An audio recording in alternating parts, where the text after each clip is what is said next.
Well, better late than never, or maybe better never. Who in the hell knows? This is a belated Monday edition of Moohead Radio, seeing as how it's Tuesday. Joining me is Matt, who is good enough to jump in here. I don't know who else is, because I delayed the show from yesterday. There's maybe they don't know. Maybe they think, oh, maybe he's not doing a show. Well, no, I communicated with Brian, but, you know, hey, just because I'm ready to do a show today and I couldn't do one yesterday doesn't mean that he can do a show today when he was prepared to do a show yesterday. So there you have it. Today, I promised a first 5 minutes of the show that would be dedicated to profanity, and I want to be able to deliver on my promise. And so we begin with this most ridiculous story that I can share with you, and I want to read it to you. Headline: Cleveland Indians place Josh Tomlin on 10-day DL, recall Adam Plutko. Now, here's the deal. You ready? Pitcher Josh Tomlin is heading to the 10-day disabled list with a right hamstring strain.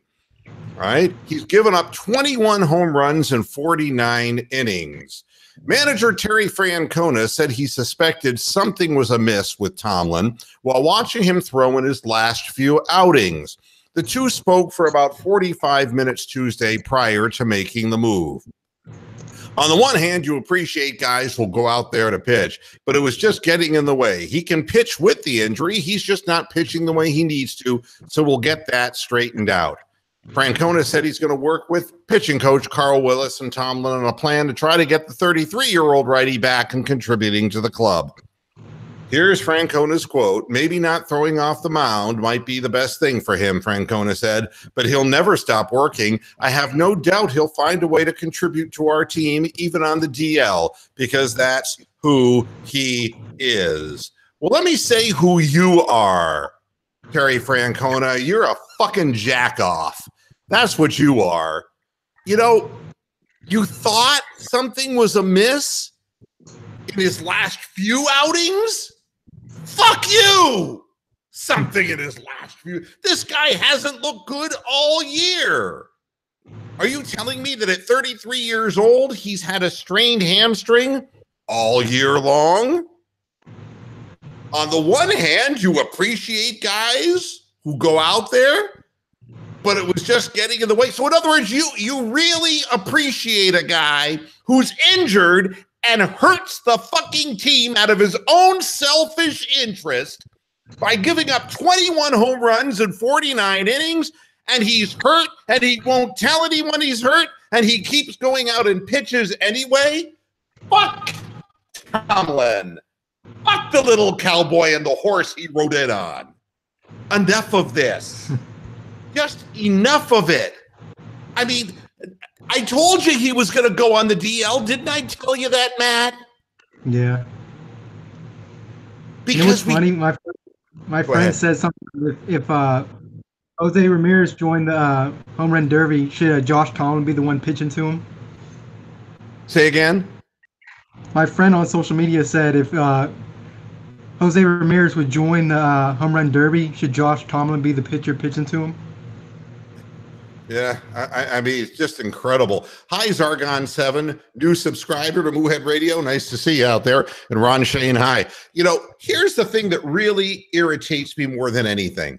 This guy is such a favorite of the manager that he can fuck the team over, he can hurt the team, he can perform lousy and still keep his job. And we've got two guys at AAA who cannot find their way up.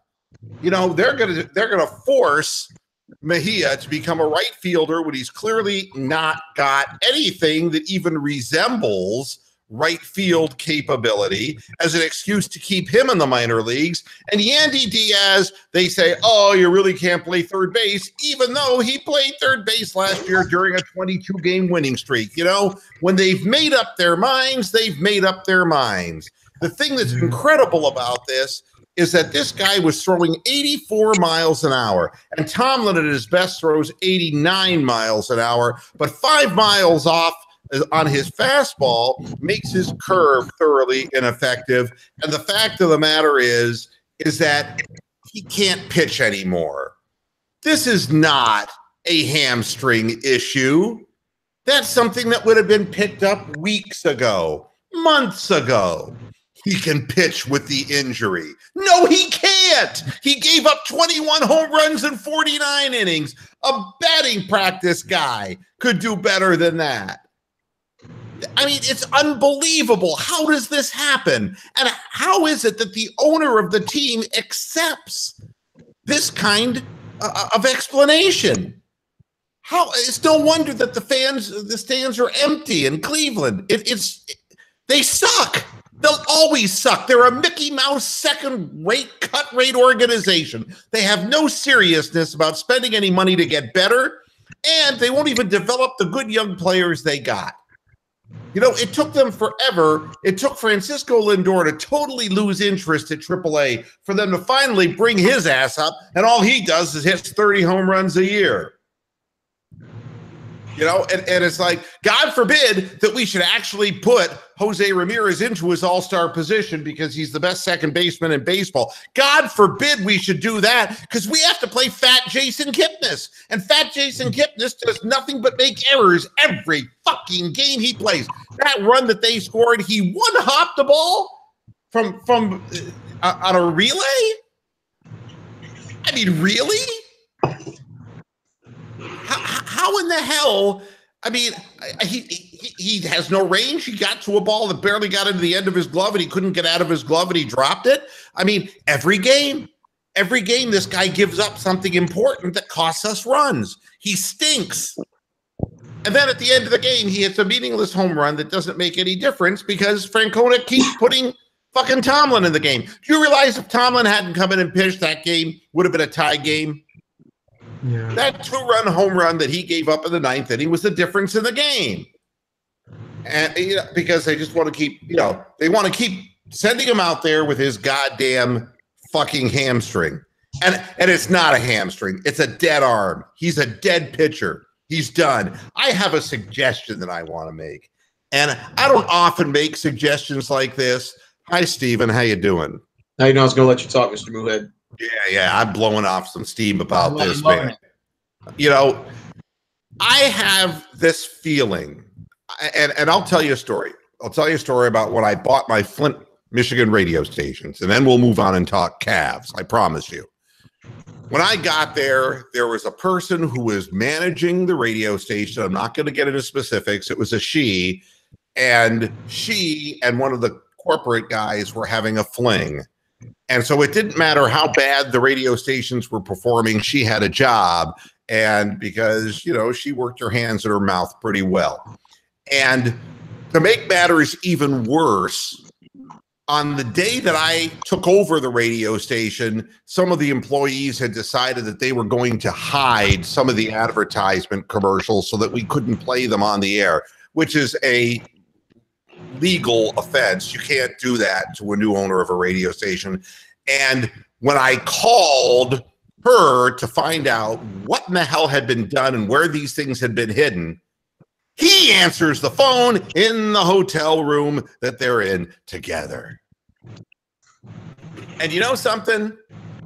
There's no way that those people are ever going to walk into my radio station ever again because I don't like shit like that. Yeah. I don't like that favored nation status bullshit. Yeah. That is not something I go for. And you know something?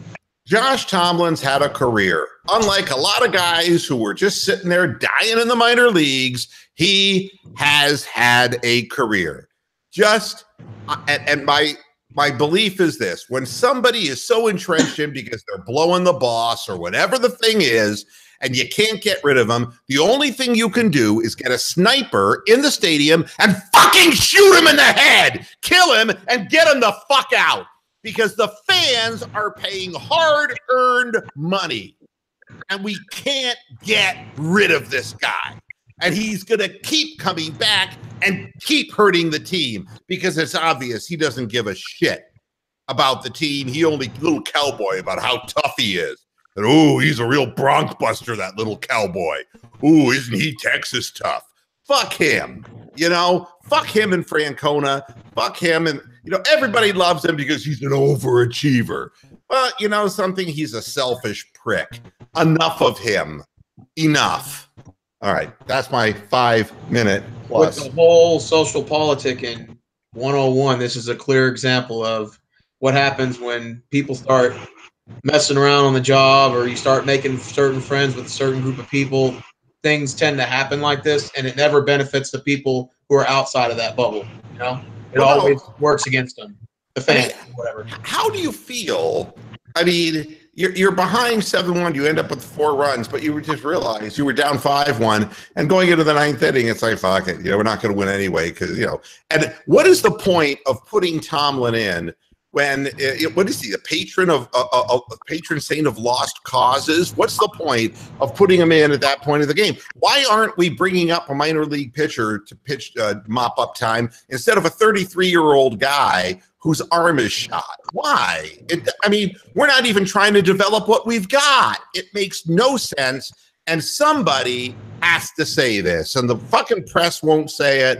Oh, they love Tito because Tito lets them drink beer in the clubhouse, and Tito's this and Tito's that. Fuck him. The fact of the matter is you're accountable. You're a big league manager, and if a guy's hurt, you should have known that. The pitching coach, idiot Sasquatch, should have known that. They should never have let him go out there all these times. And I don't think, and I can go into the record books and check this, but I don't think any pitcher has ever given up 21 home runs in 49 innings in the history of contemporary Major League Baseball. I don't think it's ever been done. In fact, I think that it would be really hard even for a college pitcher to do that coming up to the big leagues. That is an incredible feat, that every 2 innings you give up a home run. I don't think I've ever seen or heard of anything like that. 21's how many pitchers give up in an entire season when they're starting pitchers. 49 innings. God almighty. All right. Cavaliers. I promised I would talk Cavaliers, and so I shall. You've been watching any of the Summer League games? I have. All right. Did you watch the Cavs at all? No, I did not watch the Cavs one. All right. The Cavs have played a couple of games, and here's what I want to say about the Cavaliers. It's obvious what is happening. Jetty Osmond has been told, you got to learn how to put the ball in the hole, son, and you're going to have to become more aggressive offensively. And Bronk is joining the program. Hi, Bronk. How you doing? Oh. Boo. And I think Jetty Osmond has to, and so what he's doing is he's doing the Kyle Korver. He's trying to shoot off the dribble, shoot off of screens. They're trying to get him involved more offensively. He's taking the ball to the hole more and doing things of that nature. And that aggressiveness is something. And after the game, he was talking about how he has to take more responsibility for the team. He's trying to take a team leadership perspective. Good for him. But he's not a great shooter at this point in time, and he's really not a great ball handler. And he's kind of gangly, and they're wanting him to work on his handle a lot more, and he's going to have to do it. And here's the problem that I'm seeing early on, and I know, and there's Crazy Dog jumping in as well. Hey, Crazy Dog, how you doing, buddy? I'm doing good. Good. We're just talking little Cavaliers right now. I'm seeing a little bit of a scary possibility here. Colin Sexton really hasn't looked bad in the 3 preseason games that he's played. I say that his handle isn't as good as it should be. He's been picked clean a couple of times in the preseason, or the summer league, I should say, by people who are really nondescript, people who will not play in the NBA.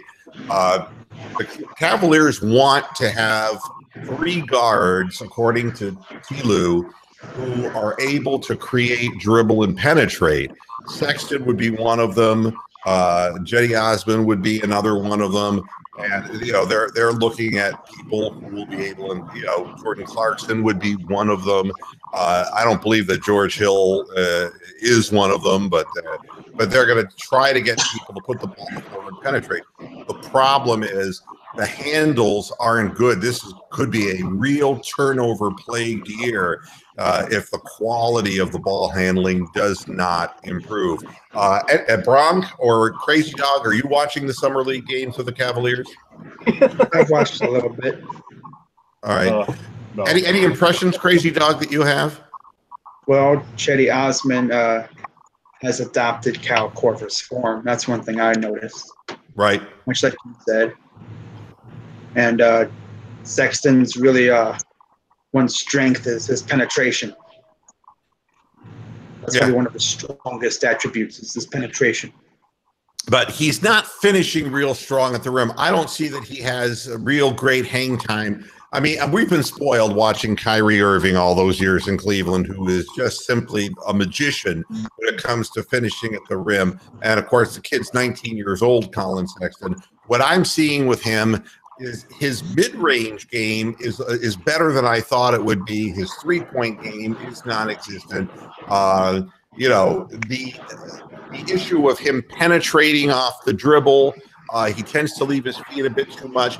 He's got to think shot more because everyone's sagging into the paint and he's throwing a few balls away, trying to get the ball down to the low man in the post. But he is at least able to get by the first guy. That is a real positive. But like I said, 19 years old. This is not at all easy to assess what a kid can do when he's as inexperienced as this kid is. He outplayed in his last game. He outplayed what the guy who was the number 23 pick, but who's supposed to be he's Drew Holiday's brother, one of the three Holiday brothers now in the league. Sexton really beat the shit out of him. And as you would hope would be the case. But other than that, you know, it looks like Sexton plays some defense. He's trying to play defense. That's a good sign. He's not real big. He's, you know, at 6'3", he is no longer in length than Kyrie Irving, but he's built very differently, so he tends to have a little bit more weight on him, a little bit more musculature on him. I haven't seen that blurring speed. He did kind of sprain an ankle, and we're not sure exactly if we're seeing full bore out of him, but I'm not seeing that end-to-end burst. When I think of absolute burst, I think of a guy like Jeff Teague, or I think of a guy like Rajon Rondo in his prime, or when I think of burst going up and down the floor, I think of John Wall right now. That's a blur. I don't see that with Colin Sexton. So, question for you, Mr. Moo. Sure. Obviously, I've not seen any of these games. How many people that are playing in the summer league game for the Cavs are going to end up in the starting lineup? Is this the team that we're going to end up watching this year? Oh, no. I mean, I don't think anybody there is going to start. I mean, Colin Sexton's not going to start. I don't believe that Ante Zizic is not going to start. Chetty Osman has a chance of starting, but a lot of it has to do with the presence of or non-presence of Rodney Hood, who is, you know, nobody knows what's going to happen as far as that signing is concerned. Cavaliers want him back, but I wouldn't want him back. But the fact of the matter is that he is an option on a kick and shoot guy and a guy who's got some length. So I'm not sure any of these players will be starting. So, Mr. Moohead, what are your expectations for the Cavs this year? None. I have no expectations whatsoever. I don't think they're going to be good. I think that they would be smart to trade Kevin Love. Although, again, you know, when I keep seeing, you know, like Josh Jackson's name coming up, and because Phoenix is interested in Kevin Love, Josh Jackson can't shoot straight. He hasn't been able to shoot the ball straight ever since he started playing the game. Yeah. He seemed, you know, I thought the Cavaliers got over their Darius Miles fetish many, many years ago. The idea of a long, agile, athletic guy who can't shoot. In this league, it's putting the ball in the basket. The problem with the Cavaliers this year, besides the fact that they'll be young, is they can put out effort and learn how to play defense. But if you can't put the ball in the hole in this day and age in the NBA, you're not going to win games. I don't see really much more than 22 to 24 wins for this Cavalier team. I think they really need to move Kevin Love, but they got to do a whole lot better than Josh Jackson, in my estimation. Well, do you feel that Kevin Love's on the downward slope now? Isn't he in sort of like diminished skills territory with the concussions and the shoulders and the legs and all the injuries he's had? No, I think if you're going to give any kind of an argument, the problem that you have with Kevin Love is that next year he's not, he'll play, but the following year he opts out. He's done with his contract, and he will be going somewhere else. If you don't trade him now for something, you're going to have to trade him this coming season at the trade deadline. But then people will have that entire 2/3 of a season to watch him, and they'll be watching him playing for a really lousy team with inexperienced players surrounding him, where he can't get the ball in his favorite spots on the floor anyway. And the other issue with Kevin Love is that he has been devaluated because of LeBron James' consumption of the ball over the past 4 years, and he's clearly become the third outlet when Kyrie was here. So Kevin Love is a devalued player right now, and I don't see that improving on a team that's destined to win 24 games this year. I think that you've got to salvage what you can get for him, get picks, young players, somebody who can come in and play, but you got to get somebody who can put the ball in the hole. You cannot get a Josh Jackson. I mean, you've already got a Larry Nance Jr. I mean, what do you need? More guys who can jump through the roof but can't put the ball in the hole consistently from, outside of 3 feet. You got Tristan Thompson. You don't need more of that. Well, I mean, how different is this Cavaliers team to the awful teams that Kevin Love had on Minnesota? Don't you think there's a chance that his numbers may actually go up this year? Or is that out of the question? I think they might go up, but his efficiency numbers may not. I mean, the fact is he's going to have to carry a load with a bunch of very inexperienced players, and the players that he played with when he was in Minnesota weren't nearly as green as the one he's going to be forced on the court with the Cavaliers next year. I'm just saying that if you keep Kevin Love, you're going to have to you have to trade him at the trade deadline during the season in order to get something for him. I don't see what is the value of making your team a little bit better for the first 2/3 of the season, knowing that every team in the league knows, well, now they're sellers, they have to get rid of him. They're going to offer you even less for him. If they're going to offer, there's buy and sell is a simple principle. Sure. You sell when you can sell higher, and higher now than it will be at the trade deadline, I think.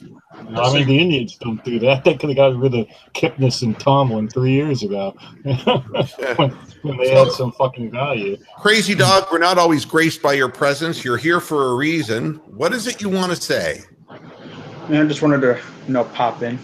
No particular reason. You have nothing on your mind? No, surprisingly.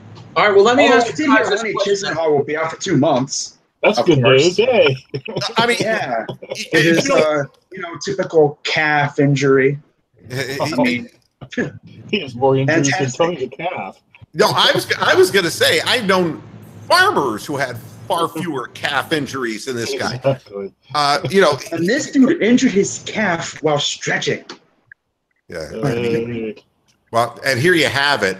I mean, and it's funny, they said, and we're going to have to maybe send him to a podiatrist to see. And I'm just holding my head. It's like, does he wear orthotics? Does he have they said, we're going to have his gait analyzed to see if the way he runs. The fucking horse, isn't he? Are these people fucking morons? I mean, of course there's something wrong mechanically with his gait. It's not normal to tear both fucking calf muscles every month that you play. It's just, but we keep bringing him back. And meanwhile, Mejia rots in the minor leagues. I mean, it's just unbelievable to me. And, now they lay down the law with Mejia, and it's like, we want you to know that Roberto Perez is going to be the backup catcher. He's going to hit 120, and that's the way it is. If you're going to come up, you have to play strike right field. A lot. He ain't going to do nothing. Nope. And you got to play right field. And Mejia's like, but I've never played right field. It's like, yeah, we're going to bring you up into the major leagues to play right field, and when you screw up, we're going to blame you and send you back down. But we won't do anything with Tomlin, okay, because he's the little cowboy. I mean, I sound like Donald Trump, but it's rigged. This whole thing. I thought Tomlin might have gotten neck strain from all the times he's had to look back and watch the ball go over the fence. That's not why he has a neck ache. It's going up and down and bobbing and I'm not even, you know. No, he's like Charlie Brown. He throws the ball comes right back to him and knocks all of his clothing off. The only happy guy is the one guy sitting out there in the center field bleachers 437 feet away who's going to catch a ball. That's the only guy. All those ball hawks, they're happy. They're like, oh, good, Tomlinson. I can get a ball now. Yeah, no, better yet. I'm ready. Yeah, in England. Yeah. It's pretty sad that when a guy comes in, it's like he's going to give up a bomb. Watch. Yeah, and he does every time. He never disappoints. Here's the other thing that's great is, do you notice that when Tomlin comes in the game, that's the only time in like 40 years that we ever see like John Adams scurrying for cover? I mean, it's like he's got his hands on the drum. It's something, you know, it could happen, you know? It's like wearing a hard hat and welder's mask. Get your umbrella ready. It's about to start raining baseball. So, you know, my concern about the Cavaliers, one other guy I want to talk about is Billy Preston, not the musician. So we're not going to do. Billy Preston was a guy. I'll tell his brief story. He went to. It was supposed to play at the University of Kansas. He was a McDonald's All-American 5-star guy, and an odd thing happened on the Lawrence campus of KU. Coach Bill Self was notified that there was a one-car accident on campus involving Billy Preston. This was back in the 2017. And that they needed to investigate this car crash. And it wasn't a crash. They ended up saying, well, it really wasn't a crash. He went up on a curb and there was tire damage. And it's like, okay. And then he never played. And then they went into this investigative mode in which then it became questioned what the financial conditions of the automobile that he was driving. And suddenly the thing stalled. I mean, never came to a resolution. It was never reported by the university. It was never reported by the police. It was never reported by the press what kind of car it was, or where it came from, or whether it was legally registered to him that he was driving it on campus, how he happened to get the car. Nope. And month after month went by, and finally he just said, fuck it, I'm going to Bosnia to play basketball in Bosnia. And that went away. And KU, in all of their glory, then they ended up, you know, dropping the whole thing. And nobody ever knew where the car came from. And this is more of the filth in college basketball. I don't know Billy Preston from a hole in the wall. I don't know if he's a good guy or a bad guy. I don't know whether he did something else that you know. But the university was definitely hiding something. This kid's 6'10", 240 pounds. And so help me God, he's green as hell, but he looks like a ball player. If you don't notice him, he's number 20, Campy's old number, on the Cavaliers Summer League team. And he was signed to a two-way deal, so he's going to be developed in Canton, and he's going to get the back and forth, the up and down during the course of the year. I want you, for the rest of the Summer League, guys, to keep your eyes on this kid. Not because he's around the corner, just around the corner from being something, but he's stretched. He's 6'10". He's got a fadeaway. He's able to make that fadeaway. He gets separation on his shots. And he's 20 years old with no college experience whatsoever. He played 2 college exhibition games before this accident happened, and he was 14 of 16 from the field in the 2 exhibitions. Keep your eye out. Billy Preston is his name, and I think it might be interesting. I think you're going to see him called up during the course of this long, tedious upcoming season. All right, now open forum. What does anybody want to talk about? I wanted to ask you guys, if you had to decide your starting 5 for the Cavs based on the roster you got now, who would it be? Who would have to go first? Well, I kind of want to think that George Hill is going to be the point guard because they're not going to start a 19-year-old kid, although the 19-year-old kid is going to get a lot of backup minutes. I think that if Rodney Hood is signed, Rodney Hood will be a starter. I think that Tristan Thompson will be a starter. Kevin Love, if they retain his services, will be a starter. And then coming off, and then you have J.R. Smith will be a starter. Coming off the bench would be Kyle Korver at the 2, Colin Sexton at the 1. I think that Jetty Osmond would be coming off as the 3. The backup center 5 would be Larry Nance Jr. And then for Kevin Love, I'm not exactly sure at this point, but probably 9 deep anyway is what we're concerned with. I think that's pretty well the pecking order as it sits. And also, do you think that Kevin Love should be traded before the NBA season starts? Oh, yeah. I think that, again, you have to. It's all about value. And I've never believed that running things up to a deadline puts you in a position of strength, because the Cavs are going to be bad. They're really going to be bad, folks. And I'm not saying this critically, not like bad, like evil bad, but they're just not going to win. And with that in mind, they're going to become such instant sellers. Teams like the Brooklyn Nets don't get value for the one decent player they have simply because they're so bad that everyone knows they're desperate. The Sacramento Kings don't get good value for their players. Nobody who loses like this gets value for their players. And that's the problem with waiting, is that it's like a magic trick. The longer it goes on, there's more of a chance of it being divulged how the magician's doing it. Sleight of hand is achieved best quickly. And I can't help but think that's the smartest thing to do. And it's not that I have anything personally against Kevin Love, but he can help another team a hell of a lot more than his slow-footedness. It's going to help a team that Ty Lue wants to run up and down the floor. That's not what Kevin Love does. What do you think Ty Lue is going to do this year? Do you think we'll actually see him coach? Do you think he'll be happier, or do you He'll try to coach, but he'll just wind up sitting there with that stupid look on his face. That's the who farted look. That's the look that Ty Lue has when he's sitting on the bench. It's like, I'll try to do that for you. It's like, yes. I'm not trying to be a dick when I say this, but why is it that it says LeBron James makes it official when you already damn well know he was already agreed to the terms weeks ago? You know, the NBA does that crap. They're like, oh, we just want to remind you, LeBron James official sign. Like, we didn't already know he was going to do that. Well, it's like the interview that Kobe Altman gave where he said the initial reaction to the LeBron leaving was a little hurt. But then, they got on with it. But the headline said, Altman hurt by LeBron's departure. And that headline stayed up on ESPN for a fucking week, so help me God.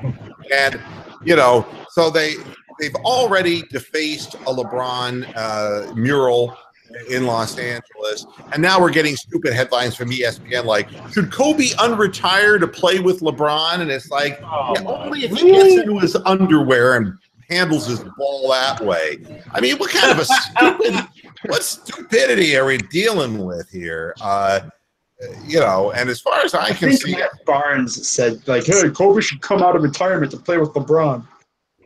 Yeah, Matt Barnes throws balls at people's faces. I don't understand right now as it sits, the Lakers are not anything to talk about. LeBron is the Lakers. LeBron was the Cavs. Good, fine, but it's going to get talked about. But right now, they don't have the roster that they need to be competitive with who they need to be competitive with out west. And everything is stalled right now on the free agency front. It's like everything is just kind of frozen up and nothing's happening. And when Kawhi makes it known where he's going to go, and don't be surprised if he winds up in Philadelphia, because, I don't know what this process is that Philadelphia talks about, but it better be getting somebody with experience on that team. They did re-sign J.J. Redick, which means it's going to be more drinking next season in the locker room. But besides that, you need somebody like Kawhi Leonard on that team. You need somebody who has won, somebody who has done it, who can play defense and offense, and he's your guy, all right? Kevin Love would be a guy that they should be shooting for over there. Somebody who has one now, who brings some pedigree. Because Philadelphia right now, part of that process is that they got some good young players. But if they think that a guy like Fultz is going to develop suddenly, that can go south as clearly as it would go north for them.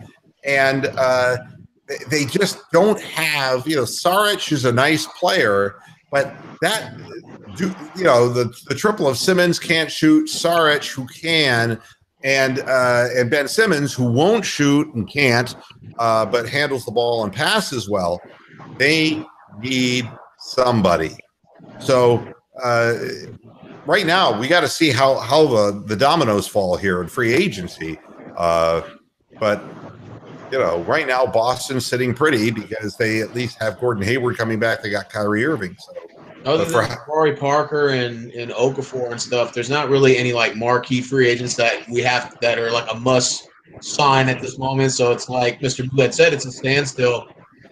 And, unfortunately for LeBron, he's going to find out the hard way that his 8 straight finals or 9 straight finals is going to come to an end because no one's beating the Warriors. That's just the fact of the matter. We just lost 3 guys. We lost Mamba Mute went back to the Clippers, which he's really good on defense. We lost Trevor Ariza, and from what I'm hearing, Clint Capella wants $100 million for 3 years. And Rockets offered him $60. $40 million. Rockets offer $40. So do I. Wow. Well, I mean, it's everybody's asking. We'll see what people actually wind up getting. But wait, you said it was $60, Mr. Moohead? Yeah. They offered him $60, and he said he's worth more than that. And the Lakers gave it to him.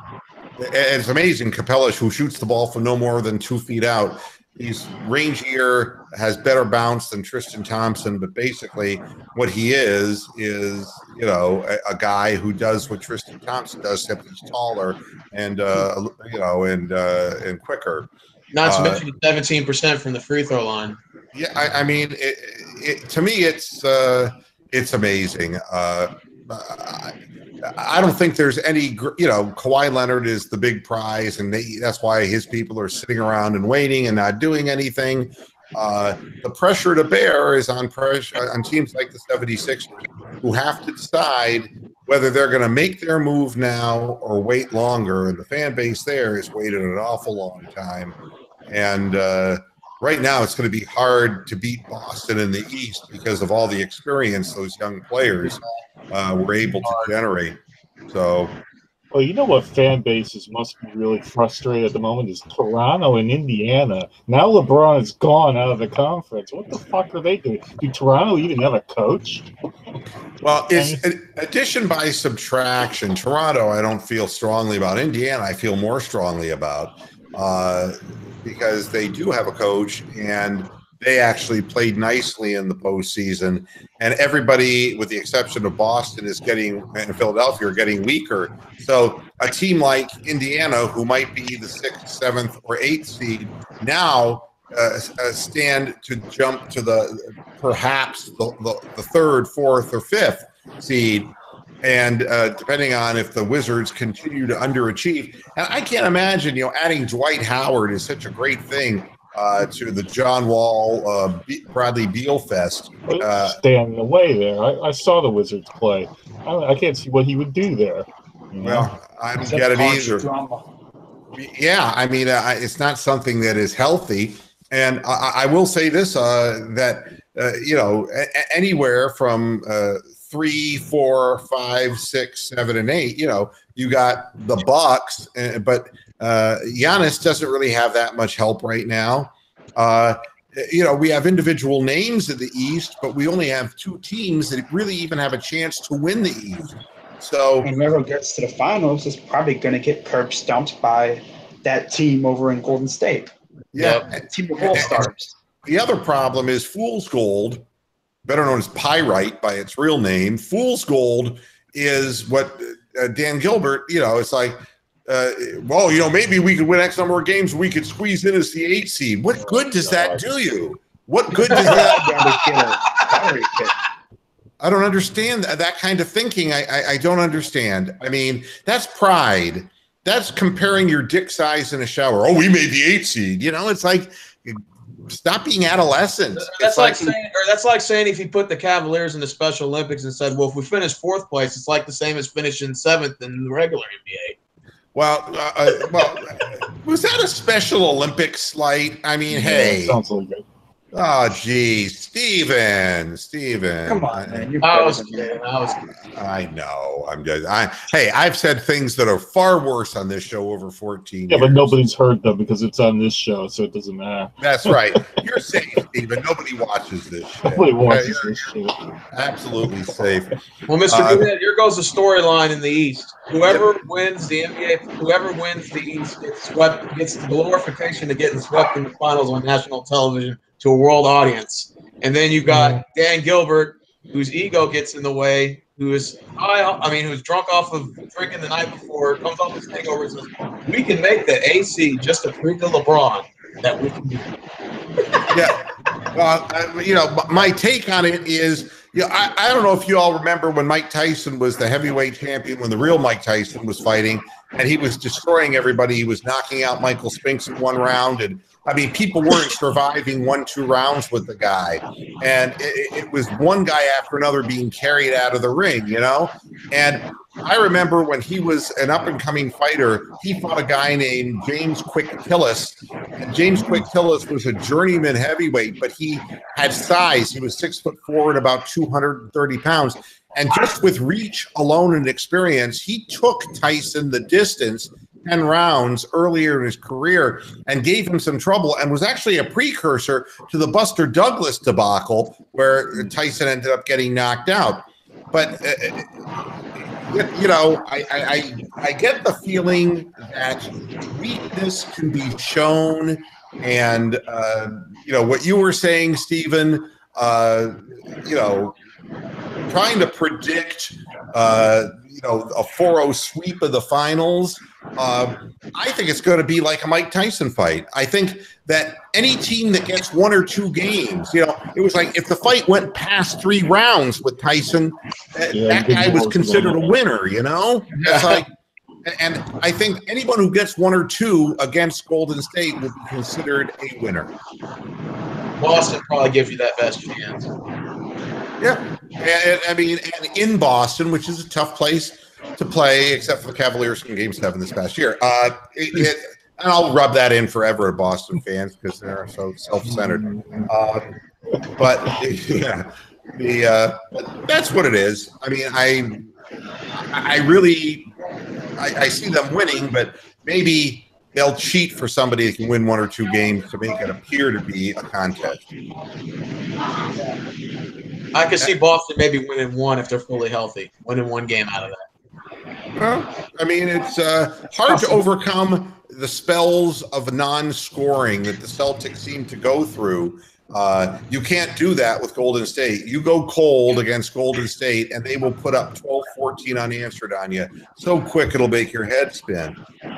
And so it is the 3-point league today. 20-point lead vanish at the tempo and the way the game is being played. So the other thing that's amazing to me is you can really see the problem of the NBA in the Summer League, because you would think that there are enough people in the Summer League who are hopefuls, NBA hopefuls. These guys are not NBA hopefuls. This is like a fucking scrimmage. This is like how we used to line guys up on the playground, These guys aren't really, yes, they're good by comparison of, what we would see, but they're nowhere near good enough to make NBA caliber. And the rookies, Trae Young, who was, he went 5. He's been horrible. I don't know if you've watched, but he's 6 for 32 shooting from behind the arc. And many of his shots haven't even hit the rim. He can't even get them off. They're suffocating him. He can't get around them. It was everything I said about him. He's a cheap Steph Curry clone, and he's not good. And he can't beat people. He's not that quick. The shooting has been horrendous. And granted, Summer League is tough to play in because it's just an extended scrimmage. it's unbelievable how many substandard players who will never play in the NBA are cluttering the court during summer league, and it's hard to look good because these guys aren't very good. Yeah, that's why I think summer league's just all smoke and mirrors. Because like I every time you see, you're like, ooh, look, all these cool players. Like, ooh, look at Trae Young and look at all this. But you know, when they start the NBA season, like none of these players are going to start or get X amount of minutes or even equal out to the max, even equal out to half the points they're getting in summer league. So you all know it's the smoke and mirrors at the end. Well, the other thing that's really scary about this is that it's a reflection to me of how, when you're turned into a 24-win team like the Cavaliers are, how long it is. It's like my leg, which is all fucked up, how long it takes to heal, if it's going to. You know, how long does it take to heal a franchise from the loss of somebody like LeBron James? And when you look at the guys who are playing actively in the G League, there's no help to be had. And you look at the people in the draft who are coming up, and they're playing like Trae Young's playing. And there's a number of people who are, I mean, Ayton is at least look decent. But you know, the guys at the top, Doncic hasn't even played. You don't know what you got, and most of it isn't very good. It takes forever. That process is painful, and it only bears fruit from losing for 5 consecutive years horrendously. So, Cavs are on a 5 to 7 year waiting list. They're on the rebuild. Well, there's many teams that are on that same waiting list, and it's a lot like if you're trying to sell a house in a bad real estate market, and there's a glut of housing on the market, and what happens is everybody is willing to pull their pants down on the price of their house to try to get out from under. And when the whoring begins, that makes it even more difficult. And so what happens is the more teams that start tanking intentionally, the longer the process is to try to get better.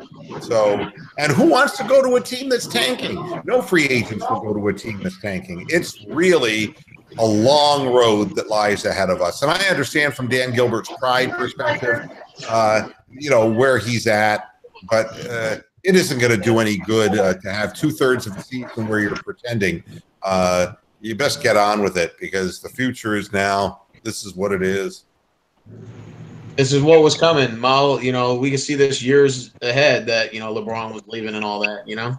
Well, sure, that's going to crater any organization, except when he's so old that he leaves and nobody pays attention anymore. But yeah, it would crater. It cratered Miami. You haven't seen Miami in the playoffs since he left either. Mr. Boulet, I know, like, I know LeBron left on his own free will, and you kind of saw this coming. But do you think maybe the Cavs, and I know this is kind of rewinding back the hands of time, and your thought process is different looking into the offseason now.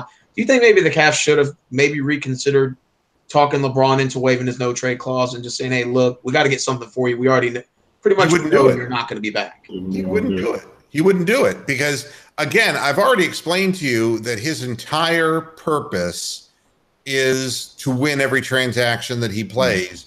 And to have granted the Cavaliers an opportunity to do a sign and trade weakened his position. And nothing that he would ever do would weaken his position, because his mindset is not that way. There's nothing the Cavaliers could have done. And that's the problem when you're dealing. It's just like, you know, just like Oklahoma City, you know, what do you do when Kevin Durant just ups and leaves and goes to the Golden State Warriors? And the answer is you pray to the baby Jesus that the league comes to your aid, which they did, and at least made them at least quasi-competitive, because you have there is no sway that you hold over a LeBron James or a Kevin Durant. They're going to do whatever the fuck they want to do. That's it. So just another way that it's stacked. The deck gets stacked for the good teams and the bad teams. It works. All right, but last thing, any questions that anyone has, any comments you want to make, now's the time, because I'm going to have to make my way back up the stairs, which is some kind of an undertaking. So why don't we start with Bronk? Start with Bronk, and what's your parting shot? Big game tomorrow night. Our time, England, Croatia. We get to the World Cup final. This is slow. All right, you're a World Cup fan. I'm not. All right, Crazy Dog. All I'm going to say is I hope to God the Indians make at least 1 or 2 trades to solidify the bullpen. This is ridiculous. Yeah, and before we get away from that, I mean, obviously Dan Otero is giving up home runs, and his ball looks flat and doesn't have the sink and the movement that it had. McAllister is an abject disaster. Those two pitchers can't have meaningful minutes or innings, and you have Neil Ramirez. And Neil Ramirez is going to come down to earth, folks, and he did in his last outing where he gave up those runs that cost Corey Cooper a certain win. Yeah, I'm with you on this, but again, they're busy talking about Manny Machado, and I think they're dumb enough to trade Diaz and Mejia and all their young players for a guy like that. I think they're dumb enough to do it. I really do. I wouldn't be surprised if we did it, and I wouldn't be surprised if it cost us McKenzie or Mejia. And that's what it's going to do. Yeah, well, here's another thing, Crazy Dog, before we get away from you. Andrew Miller's right leg has been a problem now for 2 years. Is this starting to look like Chisenhall's calf? Yeah. Yeah, he might be done. There's something mechanically wrong in the way he's planting and the way he's landing, because that's not normal. Okay, Matt, you're next. What's your parting shot?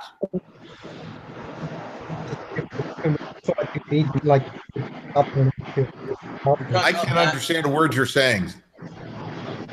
I think we need to trade for Button up. Got a lot of background noise. Yeah, I can't. His parting shot is. Man, Houston. God damn! I don't know where the sound goes. There, Matt. that pretty well explains the Indians in one. All right, and Steven, parting shot. All right. Well, I wanted to kind of first comment on what he said, then I wanted to add something. With Crazy Dog, the Indians are 49-40, but it looks like they're like coasting through a snail's pace of maybe 88 wins. Around there, but it looks like they're going to play my Astros in the first round, and the benefit of that is you guys are actually match up better against us than anybody else in the league, so you might actually have a chance to knock us out in the first round. We haven't even played Boston yet, so who knows what we're going to do against them. Oh yeah. Also, I wanted to add something. My homegirl the other day told me LeVar Ball, and he's always blabbing out stuff. He lives by the moment, like Mr. Moohead said in the last episode. Well, he had the nerve to say that I am the GOAT. And she said, I am the GOAT at having, and then I said, what do you mean? She's like, tell your panel to say what he's the GOAT at. So I'm going to start off first. LeVar Ball is the GOAT at having yellow teeth. Does anybody else want to add something in? I have absolutely no comment on that. No comment on him either. I said yellow teeth. Does anybody else have anything to add? I think the more you talk about him, the more it serves his purpose. I think he's wants people to talk about him. Just worthless. And as far as the Astros, the Indians, I mean, look at the Indians, for God's sakes. I mean, for God's sakes, Mark. Yeah, Lindor. You've got Lindor, you've got Brantley, you've got Ramirez, and you've got Encarnacion. But look at what you've got after that. Brandon Geyer. I mean, I'm just mentioning this is what the lineup was that and every time we'd have multiple men on base and they'd end up getting stranded, and it's no wonder why, because you start out with Brandon Geyer who can't hit, and the order of the lineup was just unbelievable. It was, you ended up with Rajai Davis, you ended up with Roberto Perez and Greg Allen. There were five guys. And Gonzalez. Now, how are you going to score? That's a AAA lineup. That's a Maniaca lineup, for God's sake. That's like Jason serious. Michaels and Jody Garrett. Not serious. I mean, wow turns into stranded. Nothing.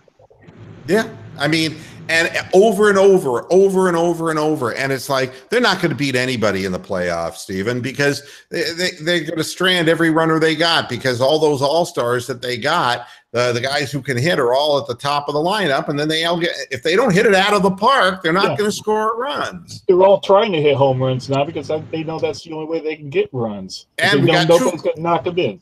Two guys who were career 300 AAA hitters, and look, Greg Allen never hit more than 260 at AA. Okay, I mean, and Perez never hit shit in his life in the minor leagues, and Brandon Guyer never hit shit when he was in Tampa Bay, and he hadn't done shit against right-handed pitching his entire career. These people have a career history of being bozos. We have Mejia, who hits like a demon. And he's been hitting at a 400 clip in the last month and a half at AAA. You've got Diaz, who's been hitting at a 350 clip the last 2 months of the season at AAA. And they get the bat on the ball. They don't strike out that much. Why aren't these people being brought up to play? I mean, I'll take a goddamn contact hitter, knowing that I got a bunch of guys in the top 4 of my lineup who are going to get on base and can hit the ball over the wall. Give me somebody at the bottom of the order who makes, I mean, sometimes all it takes is contact to hit a sac fly. Just to get a run for Corey Kluber can mean the difference between a W and an L. Not hard to figure out. At any rate, that's my final parting shot. And thanks, everybody, for tuning into this edition of Moohead Radio. Back again on Friday. I'll make my way downstairs here into the cubbyhole, and hopefully my leg will feel a little bit better. Thanks, guys, for joining me. I appreciate it as always. Take care now, and everybody have a good evening. Hasta la vista, faster heads. Good night.